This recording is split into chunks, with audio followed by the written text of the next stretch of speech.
Electric potential और potential difference. जैसा कि हम जानते हैं कि इलेक्ट्रॉन्स वायर में सेल्फ मूव नहीं करते।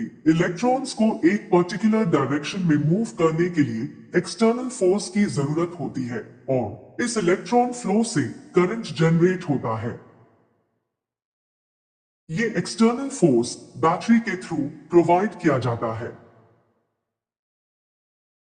बैटरी में दो टर्मिनल होते हैं जिनमें से एक पॉजिटिव टर्मिनल और एक नेगेटिव टर्मिनल होता है। इन टर्मिनल्स को इलेक्ट्रोड्स कहा जाता है। शुरुआत में ये इलेक्ट्रोड्स न्यूट्रल होते हैं, यानी उनपे कोई चार्ज नहीं होता। बैटरी के इनसाइड केमिकल रिएक्शन होता है। ये रिएक्शन बैटरी में मौजूद इलेक्ट्रोलाइट के कारण होता है। इस रिएक्शन के कारण पॉजिटिव और नेगेटिव चार्ज आयंस प्रोड्यूस होते हैं।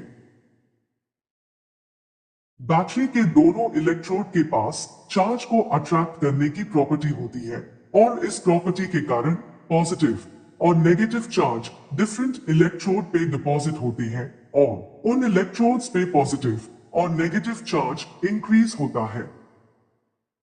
इलेक्ट्रोड्स पे जो चार्ज क्रिएट होता है उसे हम इलेक्ट्रिक पोटेंशियल कहते हैं और दोनों इलेक्ट्रोड्स पे क्रिएट हुए चार्ज के डिफरेंस को हम पोटेंशियल डिफरेंस कहते हैं।